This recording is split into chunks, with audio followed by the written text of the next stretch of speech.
Everybody wants to be a cat. This isn't it. What's up, guys? Welcome to the Empty Theater Show. I'm your host, Craig Fairbanks. On my left, on the stand-up bass, we have Tom O'Malley. or Michael Joyner. And on the far left, we have Shawn Hawkins. Oh, man. So we've been just talking about Aristocats getting ready for this show, you know, like you do. And just that amazing scene when everybody wants to be a cat is just jamming, and then it kicks up a key or a tempo, and it's like, hey, everybody! And it just goes nuts. And they're falling. And they have like the marimba. It's like the marimba, and they're wearing like the fruit and stuff, right? Yeah, it goes insane. It's so good. Oh my gosh. It's the best Disney movie. It's the most underrated. Aristocats is the best Disney movie? To me, Aristocats. I mean, it has everything. It has drama. Cats? It has animals that are very cute. It has jazz, swing, marimba, salsa. And Tom O'Malley. Tom O'Malley. Everybody was. He's the coolest. He's probably the coolest Disney character out there, I think. Is there anyone cooler than him? And Tom O'Malley? Yeah. He just had that, like, slink. Pumbaa's not cool. He's a goof. He's funny, but, like... farting in the tub. I mean, like, cool. Like... I don't know why Pumbaa jumped to mind. Cooler. Who else was cool? Buzz Lightyear was pretty cool. He was nerdy, though. He's, like, a little straight edge. Robin Hood. Pretty cool. Robin Hood was pretty cool. Yeah. But cooler than Tom O'Malley. Tom O'Malley was sleek. I can't think of any. Tarzan. I think wasn't cool. He was kind of dumb. So if you're not familiar with the show, it works a lot like this. 3, sometimes 4 people get together. We sit on this couch in this room. We each bring a topic of discussion that has to do with the arts. Sometimes it's dance. Sometimes it's like actual visual art. Sometimes it's acting. Usually it's acting because that's the main focus of the 3 of us. We just talk it out sort of like you would backstage at a show or maybe at a coffee house with some friends. It's really casual, and if you can't tell, we're not experts, so it's really just a way for us to bounce some ideas off of each other and have some stimulating conversation. Shawn, how was your day today? It was good. I worked, and then I went to set with Michael. Yeah. And that was it. It was good. that was it. That was it for the day. I thought you were going to bust out a James Lipton impression. I was about to be so impressed. I don't know if I can do it. What would you say to God if you died? Is that something From like upstate New York? Yeah. What would you say? And my final question. If you... And my final question. Pearly gates So the pearly gates opened wide to greet you, what would you say? Shawn. I'm trying to think of Sean Connery from... tonight's guest is Tonight's guest, I believe... Letitch for 500. It's... I forget what it is, but it's... Ape tit. No. The ape tit for 500 is like the appetite. Oh, yeah. Letitch. That's not what your mother said last night. Sean Connery was once quoted as saying that and this is where the quote begins, I believe in an open palm slap to the face. It sends a powerful message. Guess what he was speaking about? His marriage with his wife, who is a woman. Not the greatest shining moment. But he's on the cover of Wait, that's an interesting... I'm going to change my question. Do you think... but do you think there's as much abuse in, like, same-sex marriages? I don't know. I'm not even I'm just so qualified to curious. I have no grounds to speak on that publicly. I just... but you go ahead. Yeah, you wait on out there in the deep end. Yeah, we'll stay in the lifeboat, just rowing along with whistling sea shanties, and you're gonna have the sharks around. For all you same-sex couples out there, please comment below on your physical abuse. Oh, honestly, that's very serious. We're laughing about it because we're not gonna go down idiots, but you know what we mean. You know what we mean. You know what we mean. How about you, Michael? How was your day? I mean, You look like you've seen things. You look like you went to the other side and came back. I'm okay. Yeah, everything's good. I was on set too. I was with Shawn. I wasn't prepared. Mm-mm. Just got gotta always remember to wear clean underwear to set, you know? It's a good advice. Mm. It's very good advice. I said it's a good advice. It's a good advice. It's a good show! It's a good show. What is that Always. production company that does that?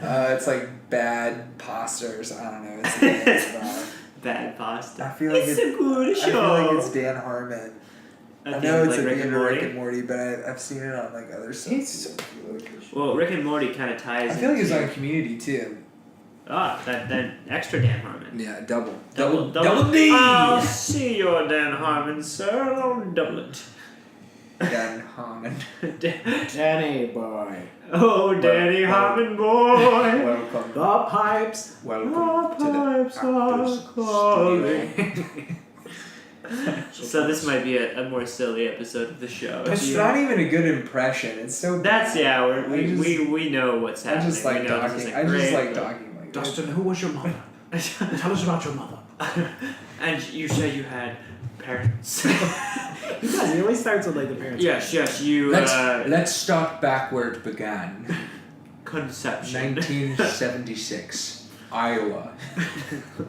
A young boy born to mother and father, and now it's like sounding like Frank O'Hare or something.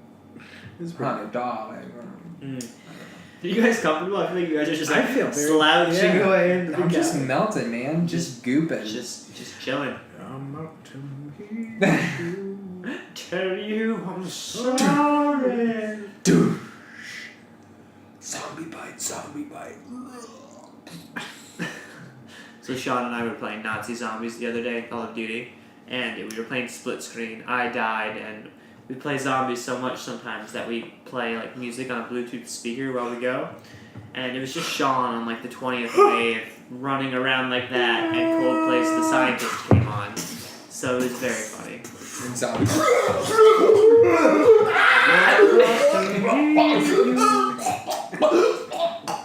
Except they speak German. Yeah, I'm gonna take this easy. This is I'm gonna You're just gonna dip. Yeah. slide right through this podcast. Yeah. I'm gonna I mean- keep slipping a button lower every Sean, 20 minutes. yeah, no kidding. Sean's Down gonna to be this naked by button. the end of this This topic. button and this button. And zip! I wore easy access on every article of clothing I I've have. never seen a button-down shirt where the lowest button is on the inside of somebody's thigh. It's like you're wearing a nightshirt. It looks like you should be going to bed in like Charles Dickens' book or something. You should be in like Listen, it was very hot in my Scrooge house, McDuck. and I wanted to go for an Australian look tonight. I've been watching Top of the Lake, very good show, You do look very and I Australian. wanted to go for that like Australian thing. You want to be Keith Urban, don't you? Don't you? Sweet thing, moon is high. That pause. You didn't know the lyric. That was such a Meet me. That's so. That was beautiful. You're Sean, gonna give me a headache. I tell you what, my head's gonna hurt. Sean, what is your topic? We better enter the. Yeah, Okay. what are we talking all about right. today, Sean? What did That's the judge. My topic is gonna start light, folks. So, as artists, I think we're gonna speak as actors here. Well, maybe not. Let's I'd talk like to as. speak as a dancer. Okay. Well, you. Well, no, you can do that. The question is, if you could have hypothetically one project that you could jump into. This could be a project that's being produced now in Hollywood, or it's a project that you just wanted to be a part of that you've written yourself. Let's do something that's current and then all time. Yeah. So two. Yeah. Okay. Because Okay. that way it's So something that's there's some parameters. Okay. All right. What do you mean by all time? Are you talking like Any- film like that's already anytime. been made? Yeah. But like recently, what's Okay. the cap? Like a year, It has 6 to- months. Sure. Okay, a movie that's come out in like the last couple years. Okay. I mean, Couple. like if Two. you wanted It's a to, if contemporary you wanted to movie. say like Moonlight or La La Land, that's not too old at this point. Okay. Yeah. Okay, I'll let you guys go first because So what comes to mind, Sean? What was No, some- Sean, Sean, I you think asked the that- question. I You know. realize that, So right? you talk about Peaky Blinders a lot. Would that be Oh one? boy! Thank you for saving my ass. Oh, I was in trouble there. Peaky Blinders. What is this voice? I That's feel like I exactly- just want to talk in voices now. It's not even like anything. Yeah, Peaky Blinders, guys, automatically. I try so hard too. I really reach out to some of those people over there in the old British Isles and try to make that shit happen. I would love to be a part of Peaky Blinders. That's a current one. All time, I don't know. I always go back to Shawshank. I think I'd ruin the movie though. I don't think it'd be the movie it was if I had jumped in at the time. They're like, that could have been great. That could have been the greatest film of all time. What is this guy doing? Wait, so that easy? You just pick Peaky Blinders? That seems way No, too automatic. simple. No, that's it. That's 100% it. I made a short film based around Peaky Blinder, or a short project, just to showcase the accent and the look, just because I wanted to be a part of that show. Really? 100%. That's I the love show it. right there. What do you I like gotta about it? finish watching that first season. It's I so don't good. know. I What's- think it's just what the gets you? history, and I think Killian is such a simply strong actor. He's so he's just simple, and also this role for him, I know just from, I guess that's why I appreciate it too, knowing he's nothing like who he plays, Tommy Shelby. He's and he said it 100 times in interviews, but he's nothing like Tommy Shelby. So watching him be so confident and demanding in the show, it's not Killian Murphy. Now, for all those idiots out there who haven't seen the show ever So- at all, 19 just or give me a rundown of what that might sound like. 18. What it sounds like is a lot of accents that you have to listen very closely to. Tom Hardy's talking through his hand underneath a bus, and cars are driving by, and that's how they recorded his dialogue. Have we all seen? Have you not seen parts? No, that's you why I would was really, asking. you know, you for, would I really, was asking for the. You would people dig out it. there. you definitely would enjoy that show. Just knowing your interests, I think. But God, I don't want to mess up the year, but it's 1890, 1819, I think is what it is. 1819? It's 1890 something. the Isn't it first post season. World War One? I mean, Winston No. Churchill isn't the show. Yeah, but that's not till like the third That's- season. What season are you Winston on now? Churchill is, dude, you're completely wrong. It is not in the 19th century. It is in the 20th century. They have automobiles. Dude, I'm very Maybe right. you know what? This is I'm all very wrong. right. I'm thinking of Sherlock Holmes.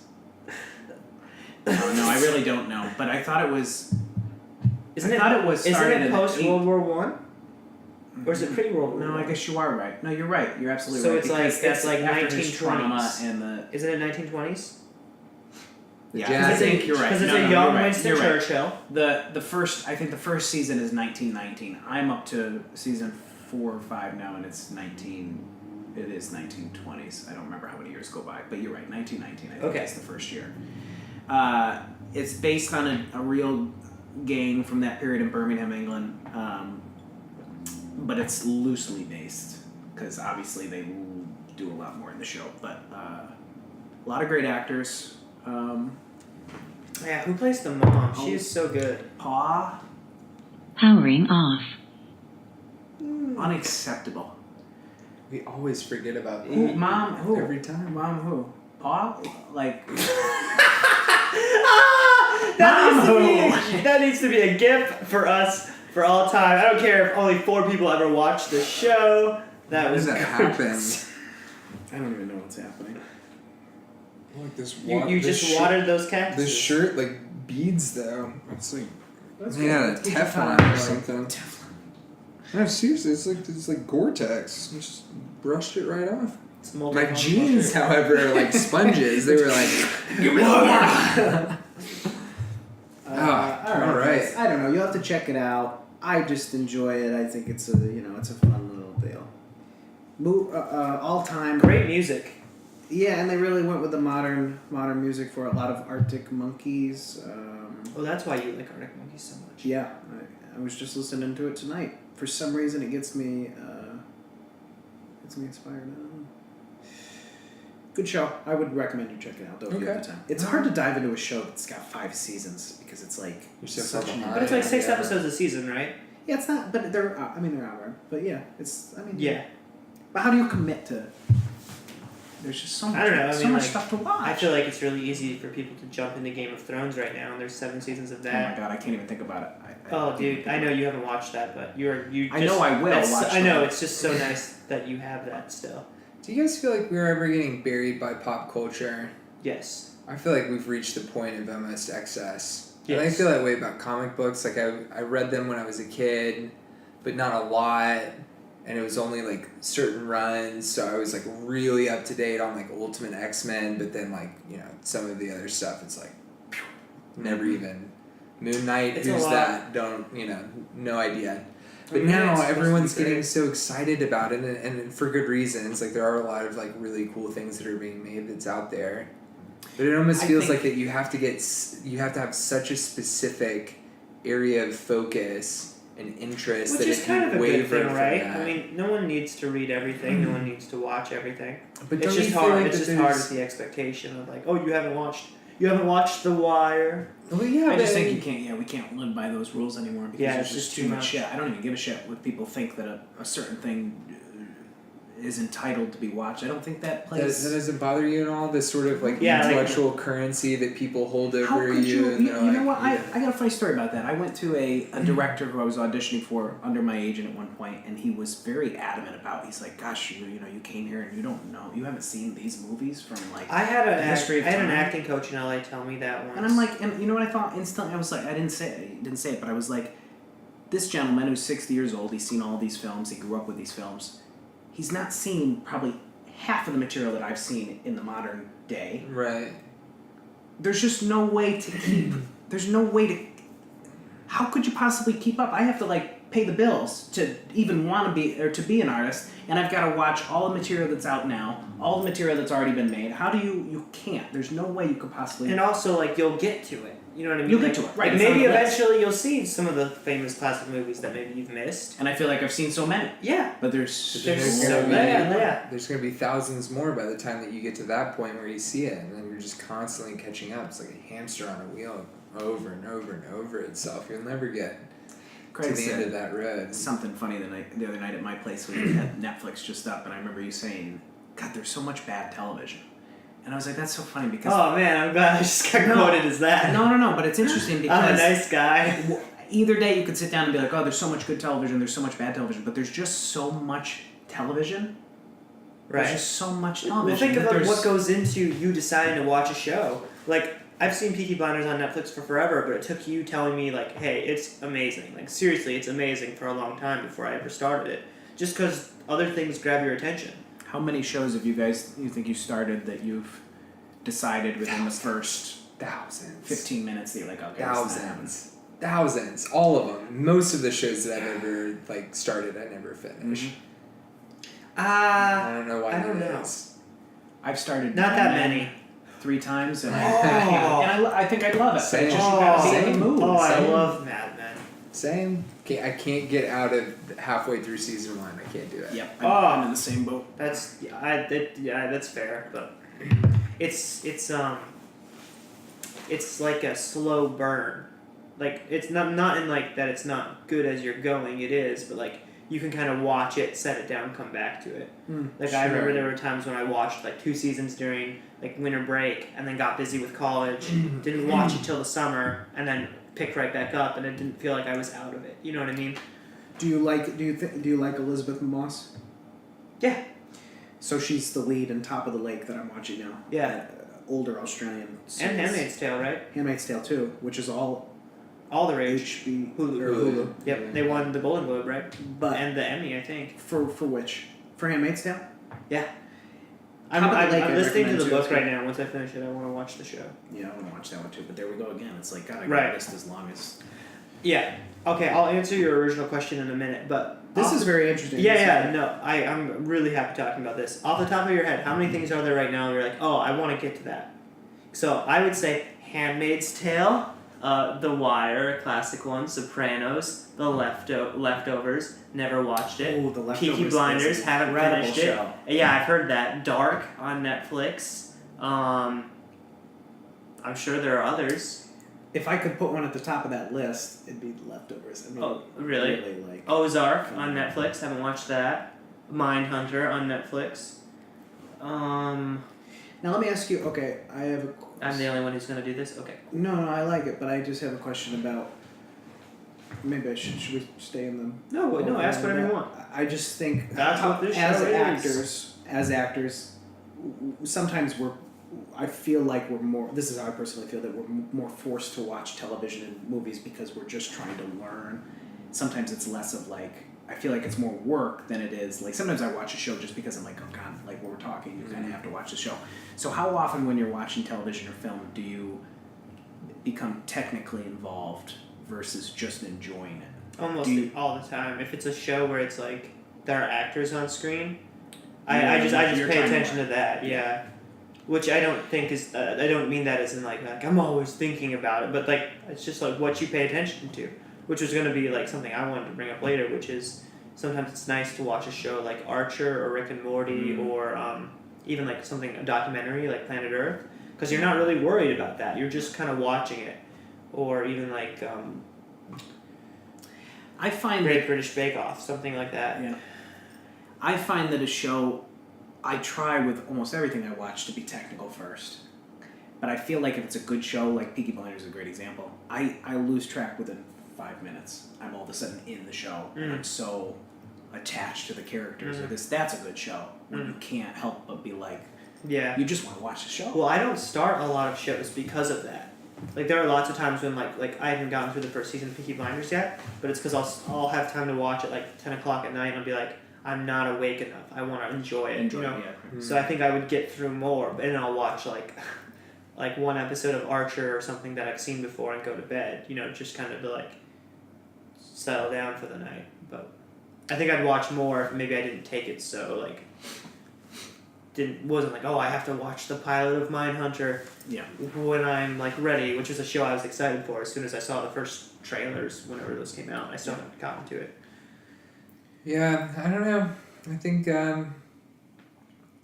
I think how you look back on all the different time periods and you're like, oh yeah, like the 60s, that was all about like music and rebellion and revolution and like all that, like you go through. I think that what we're talking about now of how it is that we digest and really like come across something that's art, television, a movie, I think that this conversation is very much at the heart of it. Because hearing you guys talk about it, if I can unpack it, like it seems like that it's not just about what the show is or how it's made or how it looks or how it feels. It's like you oftentimes, at least for me anyways, and I'd like to hear your opinions on how you interpret it, of like the rate in which you go through something to me determines what's a good show. Meaning I could watch, honestly, and I think I did at one point, I could watch 5 episodes back to back to back to back to back of Game of Thrones. Yeah. Easily. Yeah. No problem at all. Wouldn't break a sweat doing it. I would probably revel in that. Yeah. And I think it comes to, and it's not just it's not about the pacing or it's not about the writing or it's not about the way that it looks or the production value or the costumes. And I hate to use like, it's binge worthy, but it's like, because it seems like that's now like the new metric of like how quickly can something take you in as a viewer, put you into the world that it's creating in front of you and carry you all the way through to the end. Mm-hmm. I think House of Cards was a show that was great for that. Mm-hmm. Season, really like the first 3 seasons were all just like, oh yeah, I watched it in 12 hours. Like, do you remember that? People on the internet being like, it came out I think February. the most recent one is 15. Stranger Things. Stranger Things. I remember going to People just- Halloween parties and people were like, yeah, I've already finished it. Yeah. It's like, it came out today. Yeah. Right. House of Cards, I think, was the first example of that, wasn't it? Well, it was the first original episode. Netflix show, I think. Right. But yeah, I mean, I think that was when it first started. So I just wonder, like, what do you guys feel about that? Because I'm just curious, like, is that something that determines and I'm using success as because there's just not a better, like the success of a show is It certainly how quick it takes you through it. It certainly says something, right? Because if it wasn't so captivating and such a good show, you wouldn't want to give it that time, or you would be conscious of that time passing. I typically don't watch things more than 2 or 3 episodes at a time, with the exception being like I remember being in like season 4 of Game of Thrones, catching up and just being like, well, it's 6 o'clock and I have nowhere else to be the rest of the night. I guess I'm just gonna keep hitting play until I Right. feel so tired I'm gonna go to sleep. I'm gonna go to sleep. But you know that feeling like when you're in the middle of a show and throughout the day you're just like, God, I cannot wait to get home to just that's my time for that. Yeah. So, It's such a good feeling. so what is that? That's just good entertainment, I guess. It's also got to be external, right? It's got to be where you're at in your life at that point. Because some shows are, I mean, obviously it's cliche to say, but everything's not going to be for everyone. So sometimes, like, a show will just hit you at the right point. Like for example, like, I never really plan on watching, like, Girls on HBO. But, like, I watched the whole series because I started watching it at a point where I was just like, oh, I kind of relate to these characters that are just having, like, an awful time. Just angst, Yeah, just all this, like, garbage that they're going through and, you know, all the flaws they have. Right, and I guess I just wonder too, like, I mean, the age is so different now. It's like, you know, television. I don't remember a time when it came out on TV and when you had to wait a week to see the next episode. Well, you know, it's really funny you say that because right now I'm doing that with Waco. And I mention the show? Yeah. Some of you guys might are probably familiar with Waco. I know the last thing I did that with. Sorry, go ahead. No, but well, you say after this, but I find that really interesting because it's almost frustrating that I can't just watch the show because it's a great show and it's one of those shows that if it was all there, it would have been finished. It would have been within the done first 2 days. weeks ago. Yeah. But there is something like I think that's going to fade away. I would imagine. I just think it's not. I don't know. I don't know what the benefits are to the industry doing it that way, and what the benefits are. I don't know what the perks of each are, but isn't that something like? I mean, that's almost in the way of. Okay, so when you watch a movie and you're seeing like a P.T. Anderson film, like you're seeing that because you want to see his perspective right. as he's telling the story. Wes Anderson, you want to see that style, you want to see the colors, you want to see like the practical sets that are being built and like how like the tricks and how he makes it look. For television, I feel like maybe that in the old days, like I feel like it's the reason why there are cliffhangers from episode to episode is to keep somebody in so that, oh, I gotta see what happens Tuesday at 7, 8, Central, whatever, on Fox. I gotta keep watching to find it. And it seems like that is still kind of ingrained into like how television is written and the structure of it, but it's not at all the way that it's being made now. And I'm wondering, I guess the question that I'm asking is like, is that going to change the way that we perceive television in the same way that you're saying, like, just show me now. Like, I'm here, it's made, it's done. Well, I think it's being made. I think it's all what I hear from interviews and stuff with these actors is like the way they're filming them now are just like long movies. Yeah, that's what I was about to say. They're just. How long are the episodes? Hour and a half? Hour? Well, like say an hour episode or an hour 10 at max usually. But a season of TV now. I was listening to an interview with the Duffer Brothers after season 2 of Stranger Things came out. And they were like, yeah, now with the way it works, we basically just treat it like it's a film. Right. And because and they can shoot out of order, right? I mean, I think they can. Technically. And also they get, I think they just, I don't know, I don't want to misquote them, but I think the idea being they just have more reign because they're on a streaming service, they know it's coming out, and it can be, you can tell like a 10-hour like indie movie story in the sense that it's a more unique story. You know what I mean? Like, it doesn't have to be like... That is wild. It doesn't have to be like a big blockbuster movie. Even though Stranger Things, of course, I'm sure had a tremendous budget, but originally, like, they didn't know it was going to be a cultural phenomenon. Sure. And it was just like, this is this 10-hour story we want to tell. And I think that's pretty cool. Right. But I would say you see more television shows now that probably have that angle versus movies. Because now movies that you're seeing have to they have to fight. Almost compete with television. And it seems like that it's eliminating those gaps of like, tune in next week to see what happens to 11 and will she escape the it's the beats are smaller in between the episodes and it flows more like a movie because it's designed to be watched back to back to back to back. I did watch the last season of Game of Thrones that way. As it was coming out, HBO is the service where like they will put it up on HBO now the same night. Right. And that was fun. Like there is like especially with like that show and Westworld, Well, and the there's fandom such too, a I'm community sure, to yeah. it that it's really interesting. Like the next day to be like thinking this or that, and you know, getting to actually watch the post, like the teaser for the next week, and be like, oh, I think they may. So that is fun, I but just think I think it won't stay. I think it won't stay. I think just the medium is probably gonna change. I mean, Oh, I yeah. don't know, I think. I'm saying that that is a plus of it. But I mean, why would like if on paper you could choose like, do you want to have the whole thing now? Right. Yeah. It's like you would never want to buy a book from like I don't know Amazon and like Just have okay a chapter. you're gonna get one chapter this week and the next week we're sending you another chapter and What a smart. What a system. I don't know. it's pretty crazy. So what are some shows that you guys want to get to and haven't gotten to?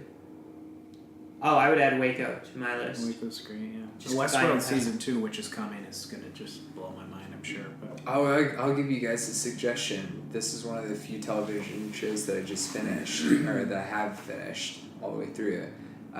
The End of the Fucking World on Yep, Netflix. I just watched that. did you Oh do my it? I gosh. just saw- Super good. It's tell me the incredible. vibe though of the show because I couldn't tell from the. I didn't watch the It's like you will a, know 5 minutes in. You will know a minute in what the vibe is. It's like a coming of age, like a modern coming of age story between two kids, guy and a girl.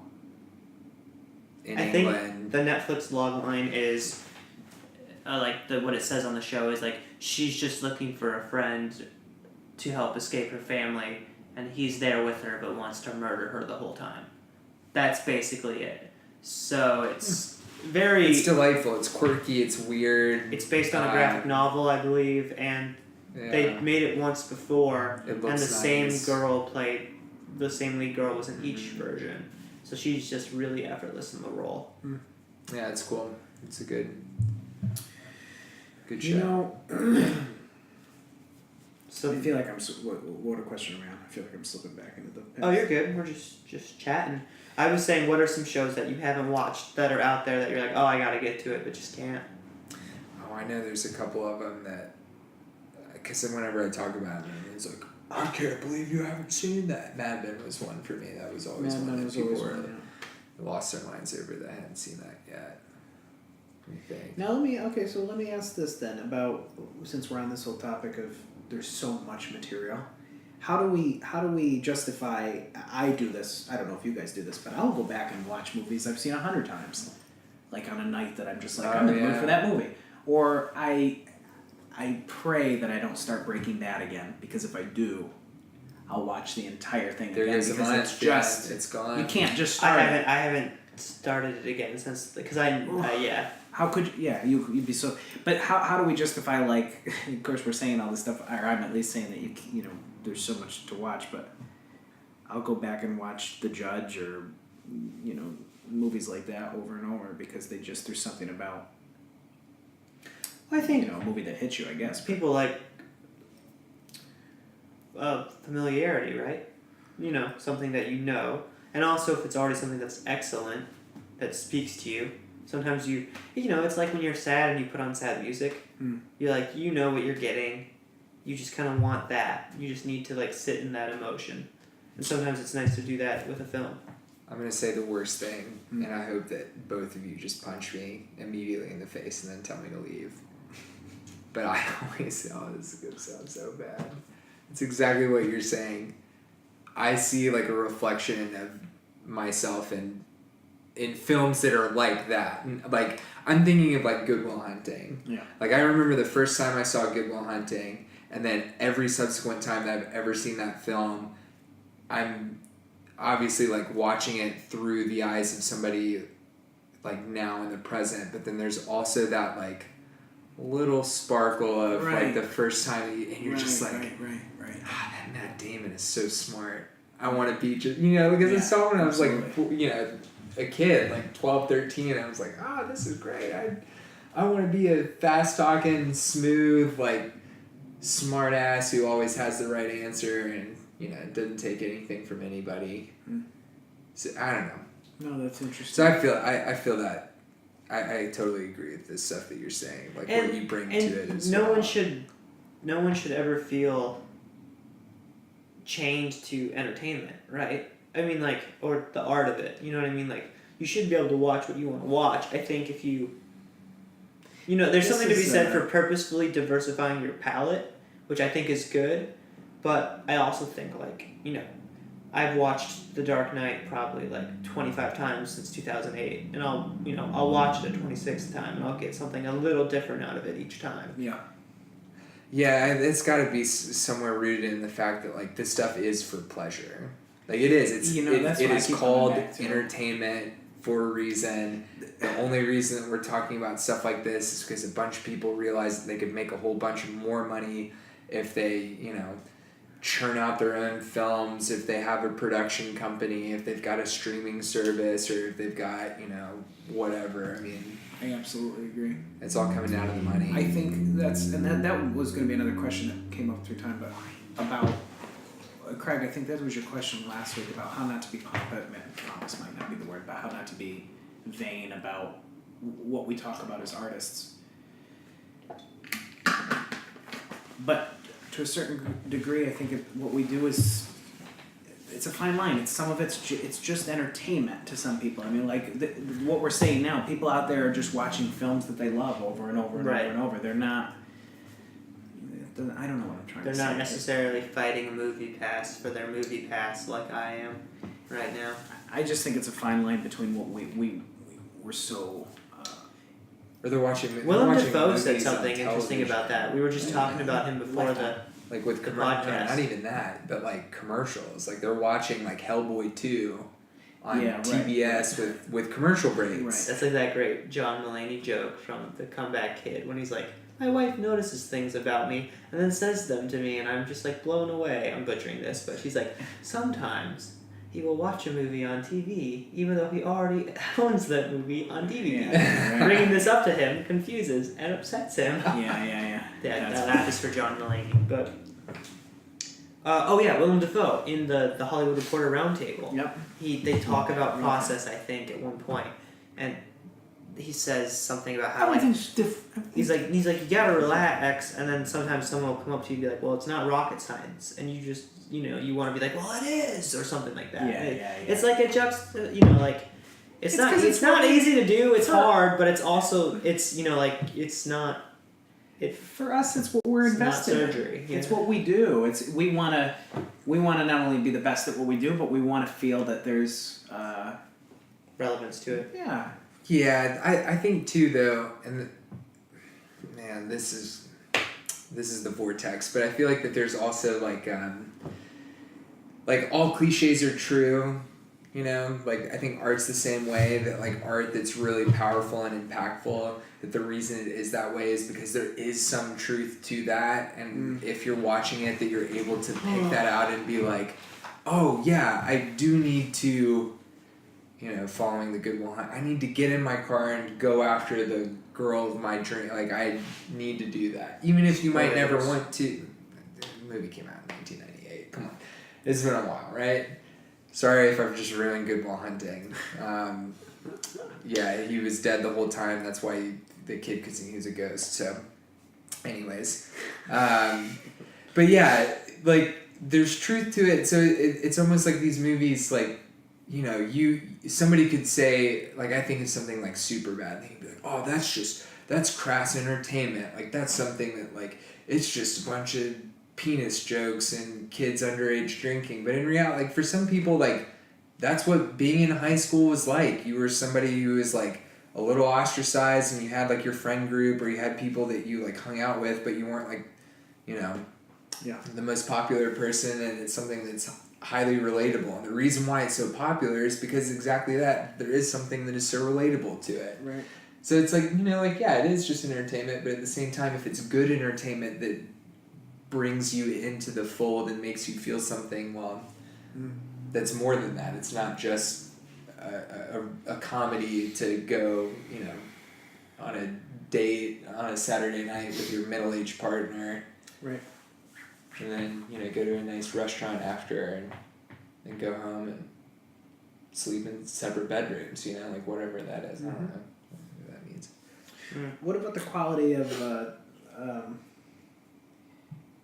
I think some of it's I don't know if I want to say this.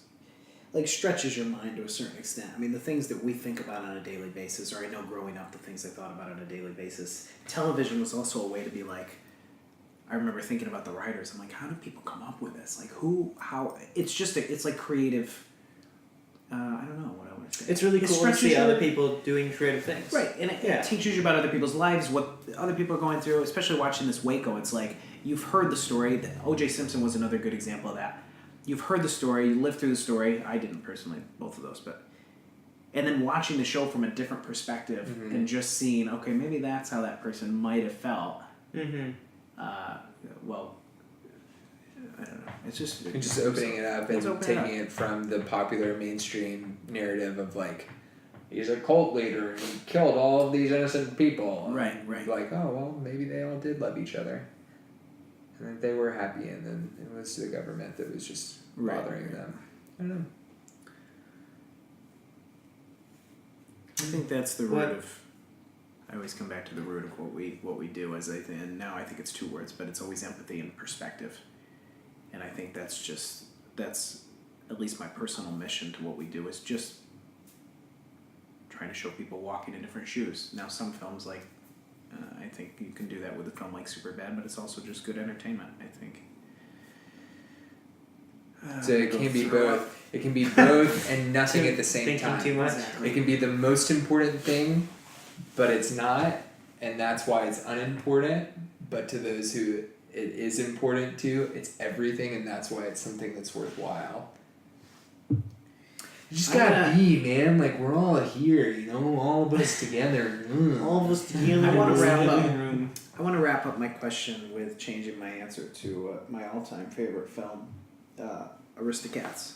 Nice. If I could just be the guy. Oh, we haven't wrapped up your question yet. Yeah, I haven't even answered. Yeah, I haven't answered either. I haven't done I don't think any you. of it. Well, I think we it's- should It's fine. No, we've touched on stuff that I wanted to talk about anyway, so I feel good with this where we're at. Who cares about formatting? It's kind of funny. Yeah, how I'm not worried about it. So was a Shawn, good, juicy conversation. your current project was Peaky Blinders to Yeah. recap, and your all-time one would be what? I think I'll go with Shawshank for now. Just Shawshank? a movie that you'd be proud of. If you could have been a part of it. Yeah, in any small way. Okay, Michael, what do you got?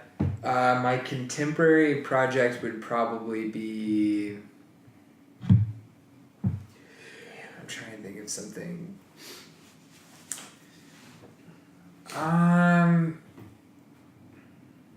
Oh, I don't know. It's not.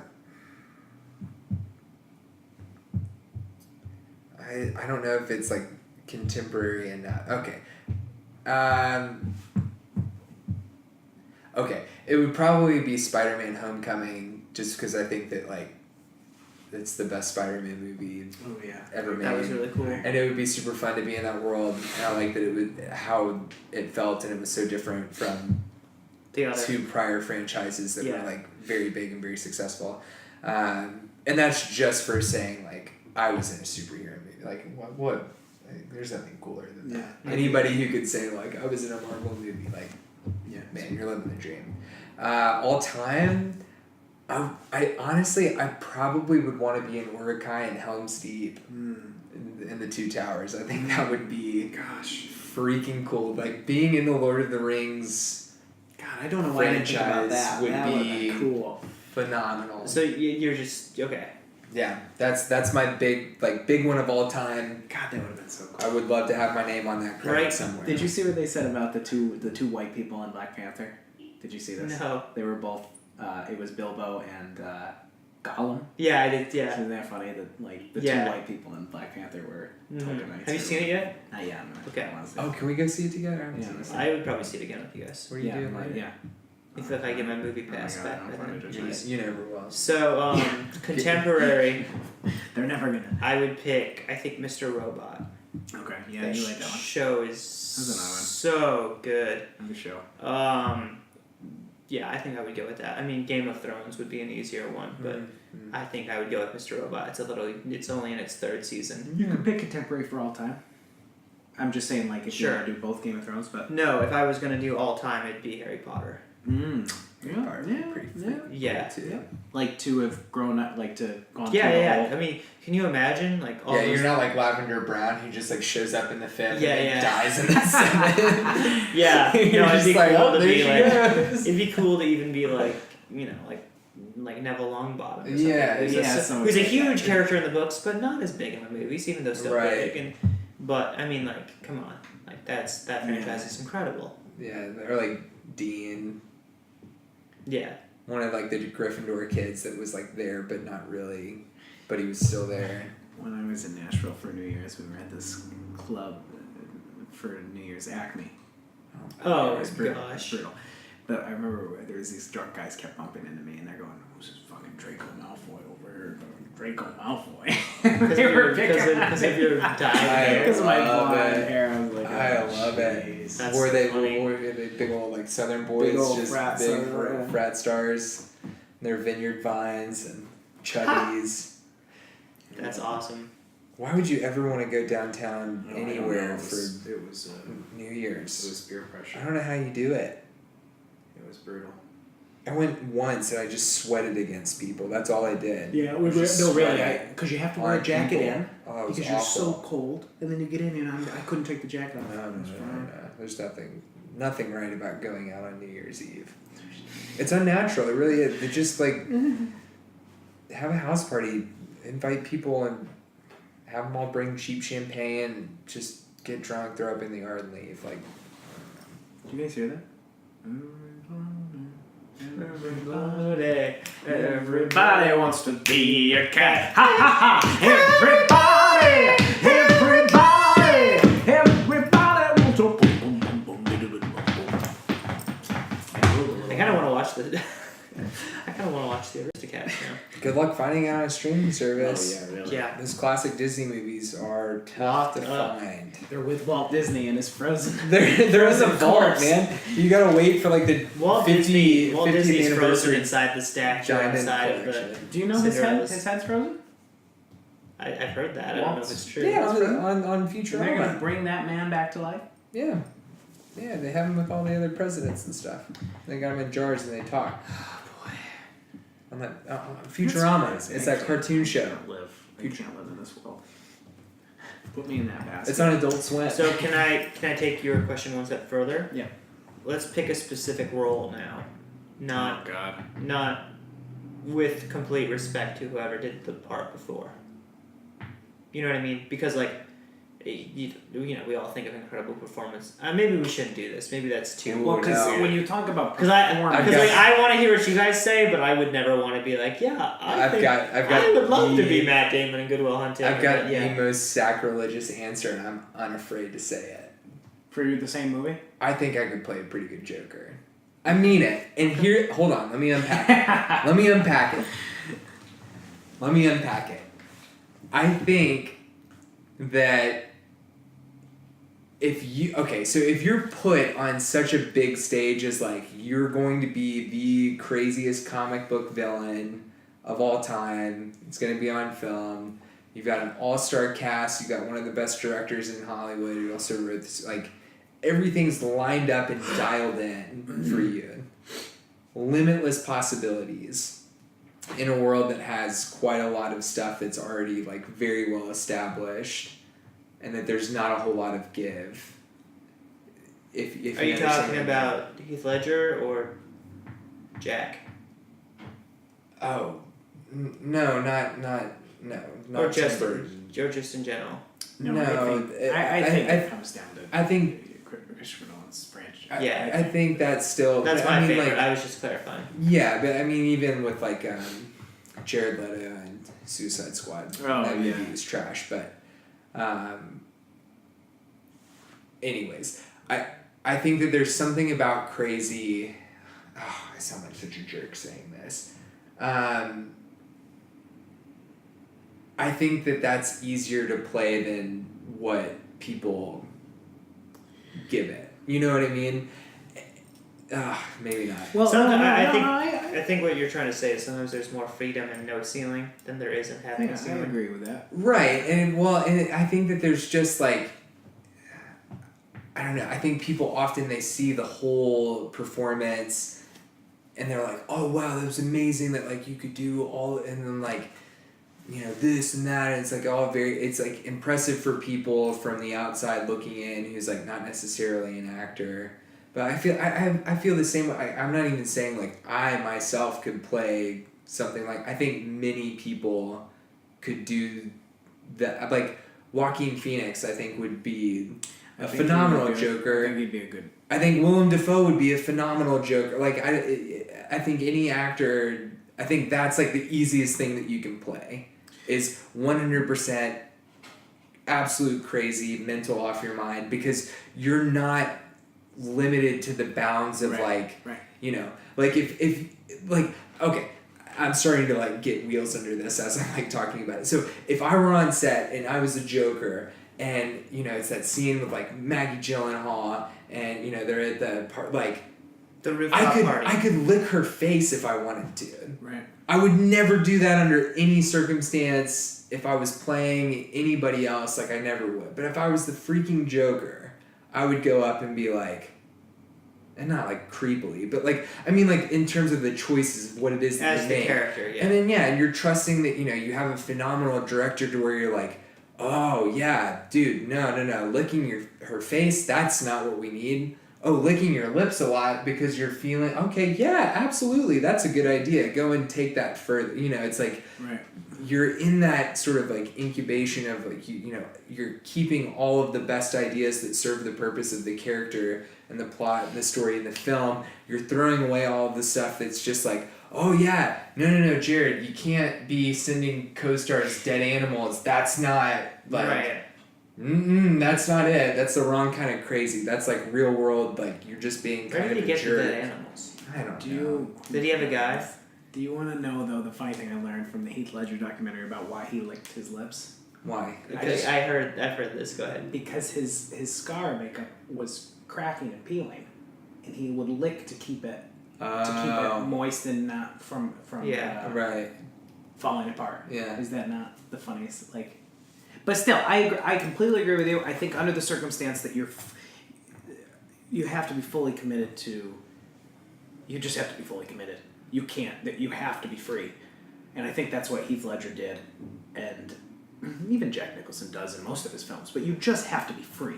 There can't be there can't be restrictions. You have to be free, and I think that's tough. That's what's tough for people. I don't think crazy's tough. I think it's letting go. I think people are watching, Right. and you're self-conscious, and you're this. There's just always can't that voice in care. the back of your head of like, oh, I look ridiculous, or I have something, or like, But that should be true for every my project we armpits do. stink or something. Yeah. We just don't we don't connect the dots that you can be sane and limitless. You know, we're just too self-conscious of that stuff. But yeah, I think I agree that. So yeah, maybe And I my also- answer isn't like the Joker specifically, but for any character out there, if the conditions are absolutely right and you've got a good director, you've got a good creative team, the cast as well, Yeah. and that you just have the space in the room to have that freedom of like, Yep. oh yeah, let's unpack this. Let's open it up and see like what this kind of stuff is gonna mean later on down in the film. Some of the best performances I've seen over time are sometimes from people who aren't even actors, and also some of the worst. But I think that if you get a collection of the right people together, and there's that trust for somebody who's not an actor, just a human being who jumps in and does the role, I think anybody can do it. We're literally just playing. We're just playing. Anybody can do what we do. I wanted to make a short film about this, about just the fact that anybody can do what we do. I think it's just a matter of being limitless, being unreserved. There is something to said to just like when like the camera goes on or the curtain goes up, to just like not being restricted. Yeah. Let's make a movie where we write like thousands of pages of dialogue, and we go in and we have cameras that are set up at all times all over the place, and then they're only on for certain periods of time, and you'll never know when it is that they're recording. Like, what if we had like a whole week of somebody's life that cameras were posted up in the corners, but you never knew what it was that was going to make it to the cutting room floor. to where like, you know, maybe you have like a moment here at the oven where you like completely burn the shit out of yourself and you start cursing or whatever, or you just like have a bad day.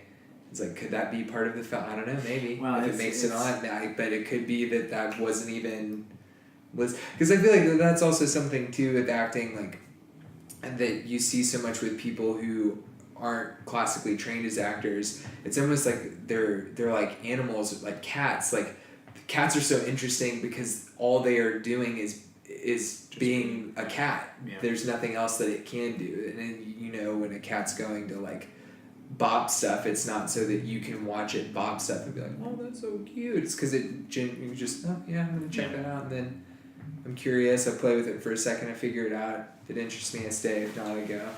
Yeah. Do you have a movie? I've been thinking. A movie? Yeah, or a role. I was just thinking Sam Rockwell from Green Mile. Mm. I love his yeah. schmucks that he plays. I just think that I couldn't have done it better, but I would love to do stuff like that. So I changed my movie for like a performance because there's so many I can think of, but I even think like Sam Rockwell as an actor in performances like that, he's just as good as Dustin Hoffman in Midnight Cowboy or something whacked like that. Mm-hmm. He's very, and even Three Billboards, I mean, same type of thing, but God, I loved him in Green Mile. I mean, you don't love him, but, and also, what about that other guy from Green Mile? The schmuck who was anyway, I'll go with Sam Rockwell from Green Mile. If I could think of a performance, it would be really fun to do. Joker is one that, God, if I thought about that though too, that's like, Pretty iconic. like, forget about can you do it, but No, if I had the option to do it, I just want that'd be freedom. great, yeah. Freedom and Absolutely. the security, because you know, in that always something because I've noticed this too, man. You get on set and people are like, oh yeah, like we're gonna feel it out. We're gonna, you know, this is this, and we're growing this together. And then the second you start choosing stuff, it's like, no, like you got to do it like this, Right. and you're like, Right. oh, okay, Well, so right. really like. And I don't mind. I don't. At least I try to. I don't try to have an ego and be like, well, my choice is obviously the better one. But it's like, okay, well, if you want it to be a certain way, then direct it. Right. If that's what you want, because you're the director, so tell me what it is specifically of what you're aiming for, tone, style, theme. You know. It's a collaboration. That's what's so funny about one piece of the puzzle. That's the difference between a good and a bad movie. I think it's really kind of weird. I wonder if we could also make a movie to where we put so much material out there, and then depending on how it is that it's edited, that you get completely different outcomes to the story. Every time, yeah. Yeah. It's so in line with the a lot of directing style now being so like ultra realistic, and then it's just life. It's just slice of life, basically. Yeah. I feel like Zach tried to do that with our film, but I think there's a really fine line between I don't know, like Boyhood tried to do it, and they did well, but there's a fine line between just watching like us sitting here on the couch, Yeah. just sipping coffee, and a film. I don't know. There's a really like weird line there on what makes it entertaining. I don't know, but people You are haven't gotten entertained into by slow films? You don't like long form watching 15-hour train rides? No, seriously, it's a style now. There's like yeah. It's like this Norwegian filmmaker. I don't know how I feel, Introduced to be it, and it's it's just watching something for a really, really, really long time. There's just as much beauty in that as anything else. It ties back into us sitting down and binge watching a series. Why do we do that versus where does the taste preference come in, and why do we find one more acceptable or don't we? Or that's a whole conversation in itself of what makes something. So you're suggesting Entertainment. that there's like different subsets of art, entertainment, movies, film, and not just like genre or style or theme, Yeah, I think so. subject matter, and I mean, if you think about how narrative, plot, acting- any of that stuff. acting has progressed over the years from when Stanislavski took over and then Strasberg and Meisner, and it became more realistic, and now and that's beautiful what you saw in the 70s with De Niro and Pacino and all those guys, and it was somewhat realistic and really realistic for the time. But then to push it even further to now, is about a natural, and in some films, some stuff that we're doing now, I think it's people are pushing for about as real as you can get. How more you cast people who aren't even actors, you just want to make it so real, so visceral, but it's just slice of life. I don't know what I'm saying, but I mean, do you think that that's voyeuristic? Do you think that that's something of it's bad. Well, yeah, I mean, in the sense of like. No, not at all. I'm just curious how we're gonna. Oh, because I don't know. Sometimes I feel that way. If somebody's like, if somebody's wanting to make a movie about the way that they want life to be, then just make your life like that. Oh, sure. Don't, if you want to have this, adventure-filled, raw, drug-induced bender, like, man, it's Los Angeles, babe. Like, go to a street corner and ask. Like, well, that's why, like, get you $1,000, a couple hookers and an 8-ball, and just go nuts. Like, if that's what you want, don't make a movie about it. Why? What's the point? If you're going for like hyper realism,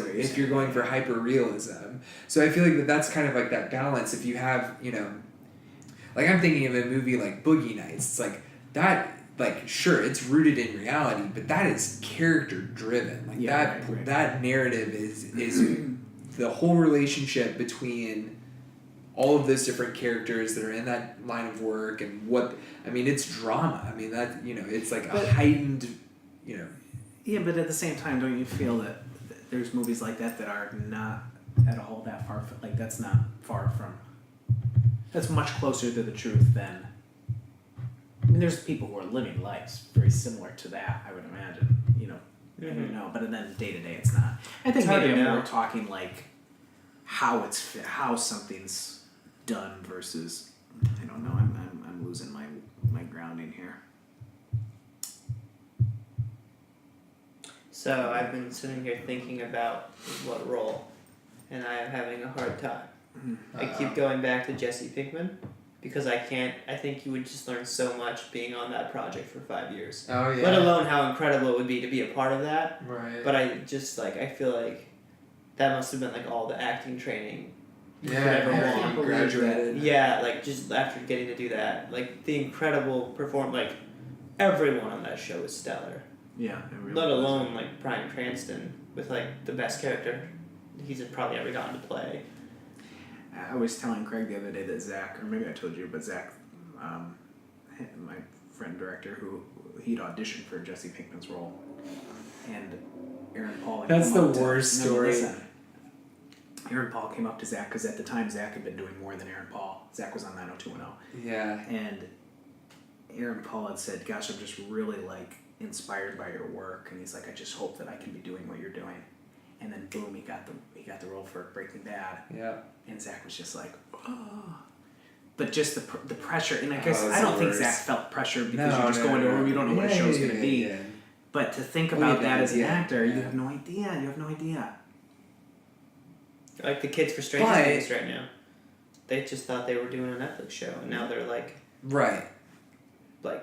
There was a billboard of each of them outside the Staples Center in October. That's nuts. Mm-hmm. And I think, and that's I think that's kind of getting into the other side of it is I don't know, because the more that I feel like I'm moving around LA and things are happening, the more I feel like that this is just a giant high school of and those shows, and I'm not trying to take anything away from Aaron Paul.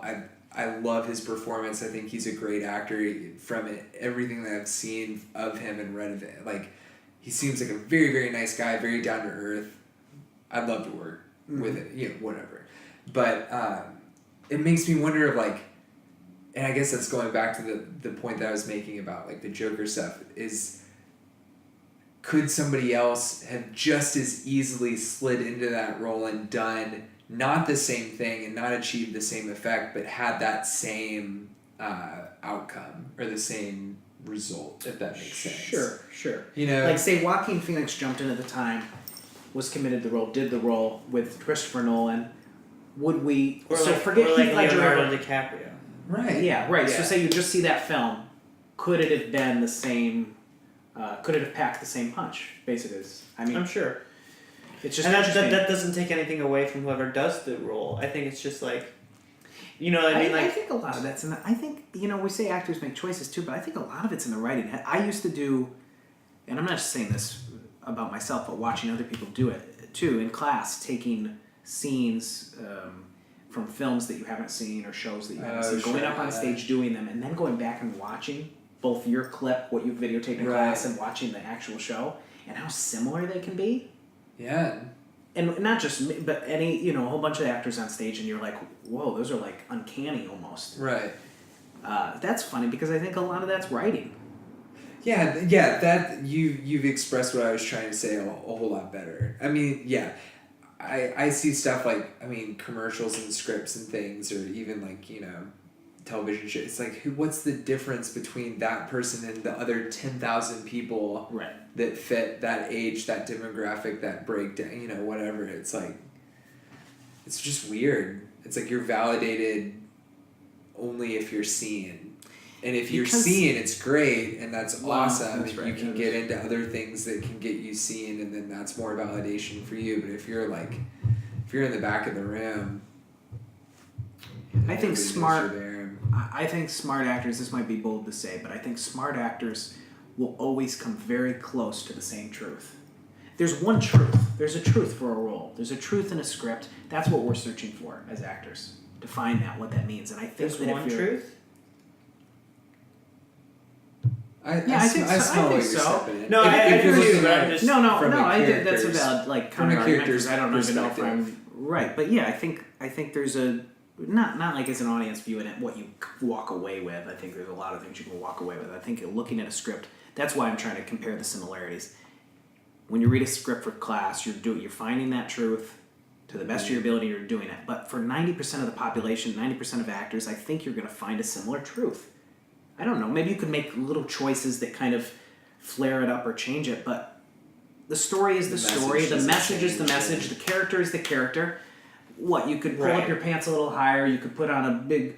You could be fat. Whatever. It doesn't matter what you do, but the truth of the character, I think, is the truth of humanity. It's just the truth. Yeah, no, hey, dude. Even outside of acting, is the truth, or is there 4 or 5 different truths? No, dude, I totally smell what you're stepping in. The other day I was thinking about that. I was like, you know what makes like really, really great hero characters are the ones who know that truth and that admit it to themselves, and the great villains are the ones who don't acknowledge that truth for themselves, but they keep on trying to justify that by saying, I don't know if that makes... No, yeah. Well, that's what's nice about superheroes. Either accepting it or denying it. Oh, well, not even about superheroes, but just like in general, like good, like think of like one of your favorite like bad characters, anti-heroes or whatever. It's like, oh yeah, those people are denying the truth that exists within that world, and they're going as far as they possibly can, as much as they can, as ruthlessly as they can to make that happen. I'm thinking of like, I don't know, we've been talking about it, but Frank Underwood on House of Cards, like, perfect for that. It's like, oh, you're denying the fact that, like, the truth being, you can't treat everyone like they're just steps to get to the very top of the heap, because you cause an incredible amount of damage to them as you go about doing that. And just because you don't care about it doesn't make it right.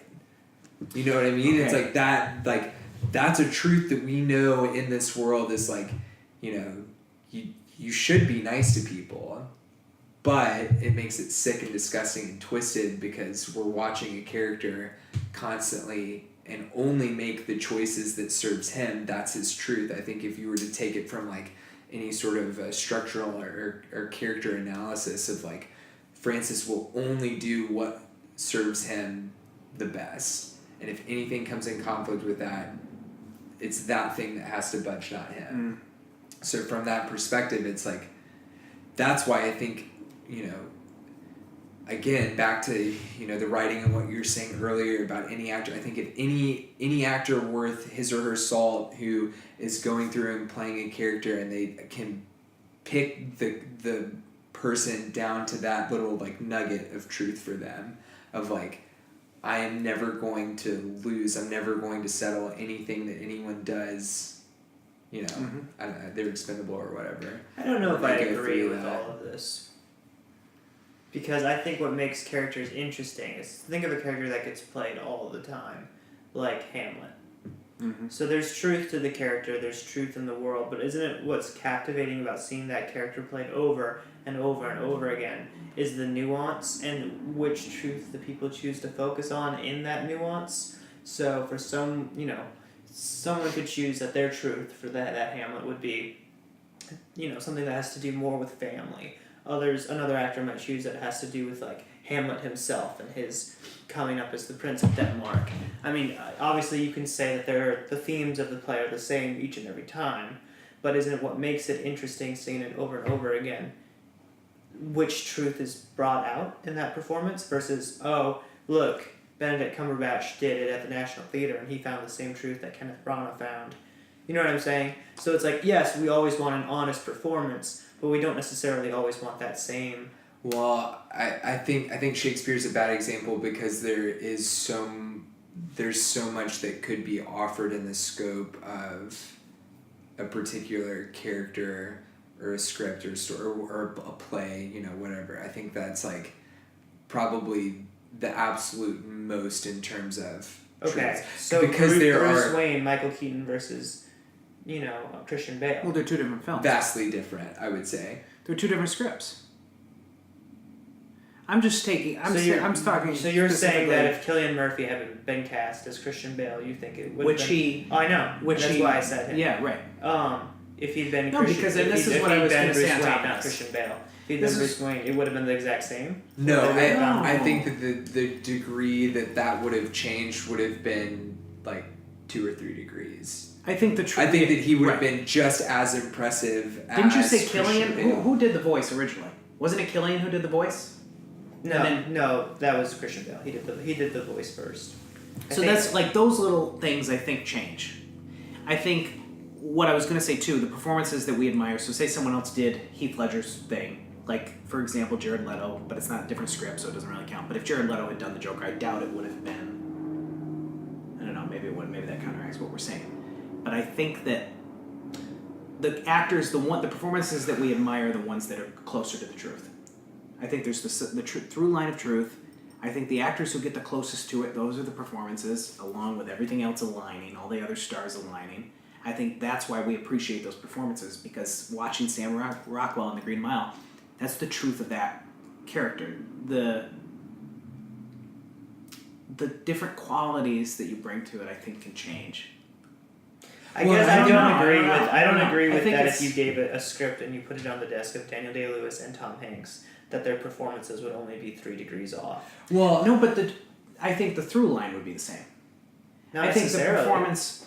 Well, I think I think that's getting into the difference of like great artists, like that. It's the difference. So you're talking about like just like like us, people on our like people like us going into casting rooms right now. No, I mean just like specifically like that's the difference between like Van Gogh painting and a Monet painting. It's like they're both incredible artists. They're very, very talented. They have the technique and the ability and the mind, the soul, all of it to make something. They just do you give somebody like the 2 identical scenes. All right, paint that. All right, paint that. Compare and contrast, and it's like great. It's rooted in the same world. We know that there's like a barn over here, and yeah, we can see that on both images, and then there's this and that. But you see the difference in the technique and the style and how it's made. But if you just look at it from what it is, it's like, oh great, there's a picture of a barn and it's a country road, and there's oh great, there's a picture. It's the same thing. You're seeing the same thing.